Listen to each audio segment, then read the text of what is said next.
एक महिला जो दुल्हन की तरह एकदम सजी हुई थी, हाथों में उसके चूड़ा पहना हुआ था, उसके मांग में सिंदूर भरा हुआ था, साथ ही उसने बड़े अच्छे से कपड़े पहने हुए थे, फुल्ली मेकअप में थी, बाजार में जा रही थी। एक आदमी कभी उससे आगे हो जाता था तो कभी एक आदमी उसके पीछे हो जाया करता था। वह आदमी लगातार उसके आगे पीछे होता था तो वह महिला थोड़ा सा असहज महसूस कर रही थी। और इसी बीच में जब बहुत ज्यादा भीड़ भाड़ वाला इलाका आ जाता है तब वो जोर जोर से चीखने लगती है, चिल्लाने लगती है। उसकी चीख पुकार सुनने के बाद आसपास के लोग कुछ समझ ही नहीं पाए और देखते ही देखते वहां पर बहुत सारी भीड़ लग जाती है। तभी भीड़ में से एक महिला पूछती है कि बहन तुम क्यों चिल्ला रही हो, क्या बात है? तो वो कहती है कि एक आदमी है, मेरा पीछा कर रहा है, कभी वो मेरे आगे होता है तो कभी मेरे पीछे होता है। मैं काफी देर से इसकी हरकतों को देख रही हूँ, यह मुझे बहुत परेशान कर रहा है। बस इतना सुनना था। उस महिला को गुस्सा आ जाता है। वो पूछती है कि वह कौन है? तो वो महिला इशारा करती है कि यह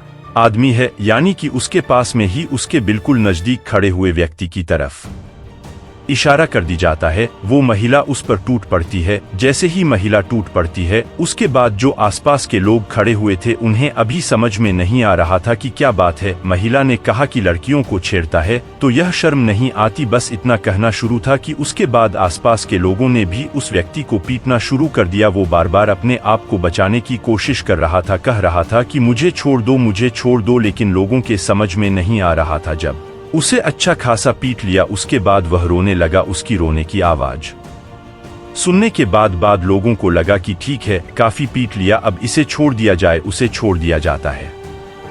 तब उसे पूछा जाता है कि तुम इस लड़की को, इस महिला को क्यों छेड़ रहे थे, क्या बात है? वो कहता है कि यह कोई लड़की या महिला नहीं है बल्कि उसकी खुद की बीवी है। अभी 8 दिन पहले ही तो शादी हुई थी। अब मैं इसे लेकर मायके जा रहा था और तुमने मुझे बेवजह पीट दिया। जैसे ही उस पुरुष के मुंह से यह बातें निकलती हैं तो इतनी बातें सुनने के बाद जितने भी पीटने वाले थे वो 4-4, 6-6 कदम पीछे हट जाते हैं, जैसे क्या उन्होंने कुछ किया ही नहीं है। कुछ लोग तो वहां से रफू चक्कर भी हो जाते हैं। अब इस बीच में कुछ लोग उसे समझाने की कोशिश कर रहे थे, साथ ही पूछ रहे थे कि वह महिला कहाँ है जिसने शिकायत की है। अब भीड़ में से उस महिला को जब ढूंढने की कोशिश की जाती है, बार बार उसको नाम से पुकारा जा रहा था, बस वही वहां नहीं थी। बाकी भीड़ की वहां कोई कमी नहीं थी। आखिरकार वह महिला फिर वहां से गायब हो जाती है। आज की कहानी उसी लापता लेडीज की है जो उस भीड़ का फायदा उठाकर वहां से भाग जाती है और वह व्यक्ति अपनी पत्नी को ढूंढने के लिए लगातार कोशिश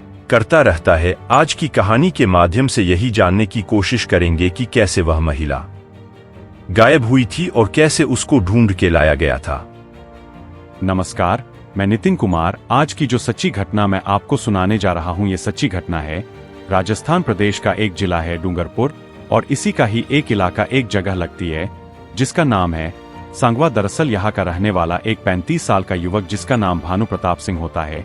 भानु प्रताप सिंह की शादी नहीं हो रही थी और शादी को लेकर बहुत ज्यादा परेशान था। कई लोगों से बोलता था कि भाई मेरी शादी करा दो। जब अलग अलग लोगों से बातचीत करता था और बार बार कहता था कि मेरी शादी करा दो, शादी करा दो, तो किसी ने कहा कि भाई यहाँ आसपास में तो शादी शायद हो नहीं पाएगी, इसलिए किसी एक ऐसे व्यक्ति को जानता हूँ जिससे तुम बात करो तो शायद वहां से तुम्हारी बात बन जाए। यानी कि मध्य प्रदेश का एक जबलपुर एक इलाका है, वहां की रहने वाली एक गुड्डी वर्मन नाम की एक महिला, उसका नंबर दिया जाता है। उससे कहा जाता है कि तुम इनसे संपर्क करो। यह असल में ऐसा समझ लो जैसे से क्या मैट्रिमोनियल साइट चलाती हूँ, यानी कि उनका ऑनलाइन कोई काम बिजनेस नहीं है लेकिन ऑफलाइन उनका काम है। और लड़कियों की वह ढूंढते हैं, तलाश करती है और लड़कों से उनकी शादी करा देती है अगर दोनों पक्ष आपस में एक दूसरे से सहमति बन जाती है। जैसे ही भानु प्रताप सिंह ने उस महिला के फोन पर फोन लगाया, कहा कि मैं शादी करना चाहता हूं, मुझे एक लड़की की तलाश है। उन्होंने कहा कि ठीक है, लड़कियों की कोई कमी नहीं है, लेकिन उसके लिए तुम्हें 5000 में कुछ फोटोग्राफ्स भेजूंगी। उसके बाद उन फोटोग्राफ्स में से किसी एक फोटो को आपको चयन करना होगा। उसके बाद फिर तुम्हारी मीटिंग होगी। अगर मीटिंग में तुमने लड़की को पसंद कर लिया तो 50,000 आपको फिर से देने पड़ेंगे। भानु प्रताप सिंह यह सोचकर कि ठीक है, 5000 ही तो जा रहे हैं, क्या हुआ, कम से कम शादी तो हो ही जाएगी। इसलिए उसने उस महिला से बातचीत की और बातचीत करने के बाद 5000 उसके जिस जगह पर डालने थे, जिस जगह पहुंचाने थे, उसने वो सकुशल पैसे उसके पास तक पहुंचा दिए। अब गुड्डी बर्मन ने उसके मोबाइल पर लगभग 8 लड़कियों के सुंदर सुंदर फोटो भेजे ताकि इनमें से किसी भी एक लड़की को देखकर वो तय कर ले कि किससे शादी करनी है। जैसे ही भानु प्रताप सिंह के पास वो 8 लड़कियों के फोटो आते हैं, उनमें से बार बार देखता रहता है और देखने के बाद एक लड़की को वो पसंद कर लेता है और पसंद करने के बाद उस पर टिक लगा के भेज देता है कि ठीक है, मुझे यह लड़की पसंद आ रही है, मुझे इससे मिलना है, इससे बातचीत करनी है। अब इसके लिए सब कुछ तय था, तैयार था मामला। उन्होंने कहा कि ठीक है, तुम्हें इसके लिए आना पड़ेगा हमारे इस इलाके में जहां पर हम लोग रहते हैं। अब यहाँ पर एक उन्होंने जगह बताई, समदरिया एक मॉल है। समदरिया मॉल के पास में एक जगह बताई बाकायदा। उस भानु प्रताप सिंह ने कहा कि अपने एक दोस्त है वीरेंद्र, मैं उसके साथ आना चाहता हूँ, अकेला नहीं आ पाऊंगा, और जब यहाँ पर बात सब ठीक हो जाएगी तब उसके बाद अपने परिवार, मम्मी पापा या परिवार के लोगों को यहाँ पर लेकर आऊंगा। उस महिला ने कहा कि कोई भी तराज नहीं, कोई दिक्कत नहीं है।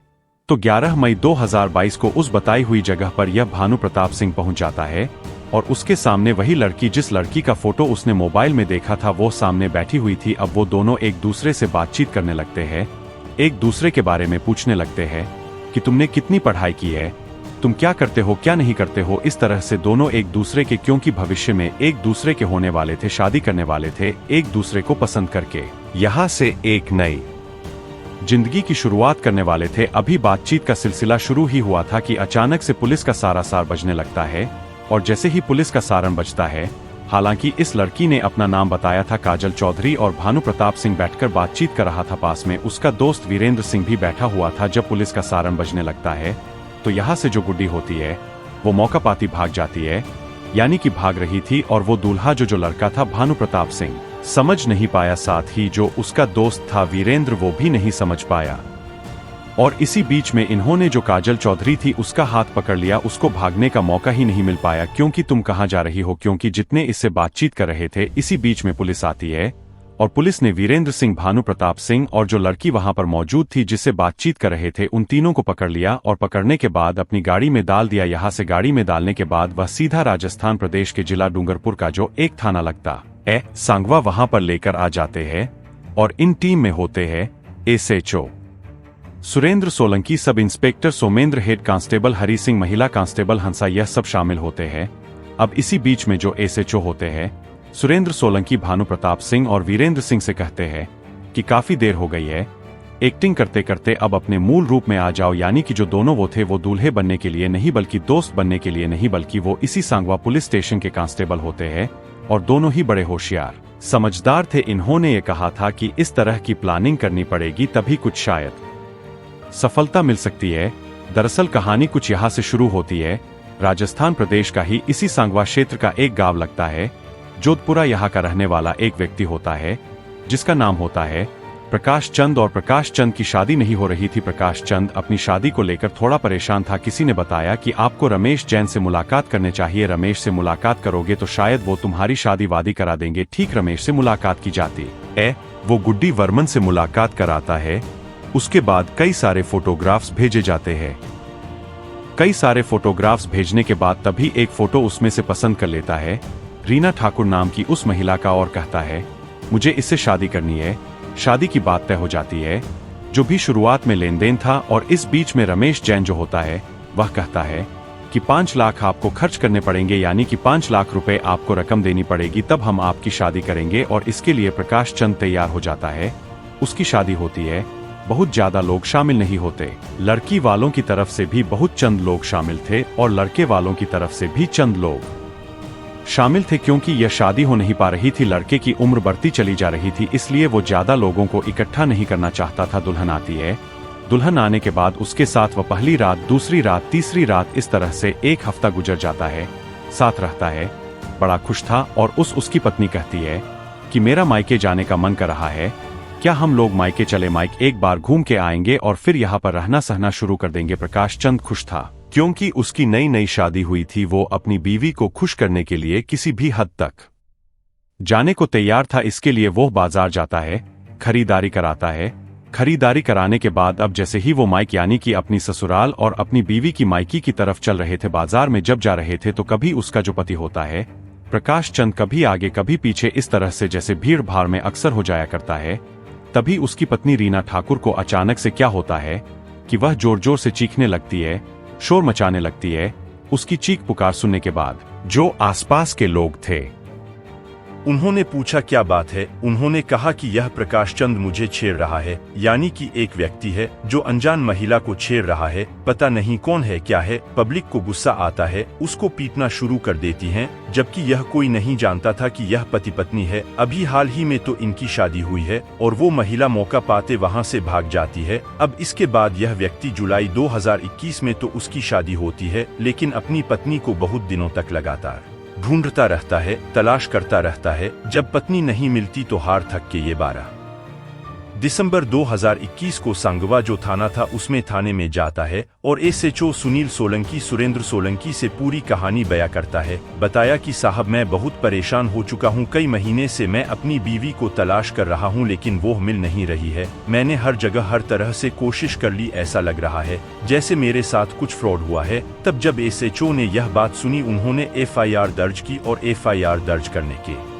बाद इस महिला जो लापता हो चुकी थी, लेडी जो की दुल्हन थी, उसको ढूंढने के लिए तमाम कोशिश कर रहे थे। तभी भानु प्रताप सिंह ने कहा कि साहब अगर आपको ऐतराज ना हो तो कुछ ऐसा काम किया जाए। तभी वो कहते हैं कि ठीक है, अगर तुम्हें लग रहा है तुम ऐसा कर सकते हो तो ठीक है। तभी भानु प्रताप सिंह ने दूल्हा बनने की एक्टिंग करने की शुरुआत की और उसके बाद उसने उस महिला तक यानी कि उस दुल्हन तक पहुंच जाता है। दुल्हन को जब लेकर आ रहे थे गाड़ी में बिठाकर और थाने लाकर जब उससे पूछताछ करनी शुरू की तो उसे पता चलता है कि उसने कुछ ही सालों में 32 साल की उम्र में 32 शादियां वो कर चुकी थी। अब 33वीं की तैयारी थी। किसी भी जगह पर किसी भी ससुराल में वो एक सप्ताह से ज्यादा नहीं टिकती थी। जो भी उसके पास पैसे इकट्ठे होते थे, जो भी उसके पास ज्वेलरी होती थी, मौका पाते ही वो किसी न किसी बहाने से भाग जाया करती थी और उसकी तलाश कई थानों की पुलिस भी कर रही थी, कई राज्यों की पुलिस भी इसी तरह से तलाश कर रही थी। लेकिन बड़ी संख्या में ऐसे भी मामले सामने आए जिसमें के लोगों ने डर की वजह से, जिन्होंने बदनामी की वजह से इस महिला के खिलाफ शिकायत ही नहीं की। और जब पुलिस ने इसकी तलाशी ली, इसके बारे में जानने की कोशिश की तो कहीं तो इसने काजल चौधरी नाम लिखवाया होता, कहीं इसने सीता चौधरी लिखवाया होता, तो कहीं रीना ठाकुर लिखवाया होता। इसलिए हर जगह जब जाया करती थी नई जगह पर तो नए नाम के साथ जाती थी। बाकायदा उसके पास इसके लिए कई तरह के पहचान पत्र भी होते थे। और पुलिस ने जब इस घटनाक्रम का खुलासा किया कि एक महिला 32 शादियां कर चुकी थी कुछ ही सालों में, यानी कि 32 लोगों के साथ वह वक्त गुजार चुकी थी, तो लोगों को यकीन नहीं हो रहा था कि वह महिला इतनी शातिर आखिरकार कैसे हो सकती है। जब उसके बारे में यह पता किया गया, उसकी टीम थी वाकादा और वह टीम ऐसे ही लोगों की शादी कराती थी, खासकर ऐसे लोगों की जिनकी शादियां हो नहीं रही थी, जो या तो बुजुर्ग हो रहे थे या फिर तलाकशुदा थे या फिर अमीर थे, लेकिन कि किसी कारणवश उनकी शादी नहीं हो रही थी। और यह गैंग बनाकर इस तरह से उनको लोगों को छल रहे थे, उन्हें लूट रहे थे। सब लोग अपना ख्याल रखें, सुरक्षित रहे। जय हिंद, जय भारत।